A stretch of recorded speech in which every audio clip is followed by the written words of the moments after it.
Welcome, here I've got iPhone 13 and I'm gonna show you how to change aspect ratio in the camera app at this device. So let's start by tapping on camera button to open it, and for now we are on standard photo mode.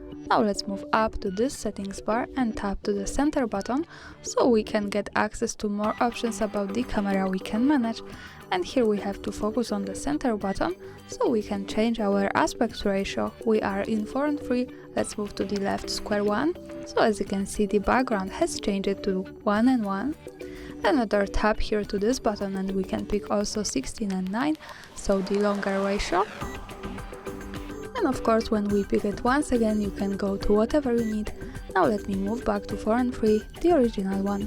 And that's all, thanks for watching, subscribe our channel and leave the thumbs up.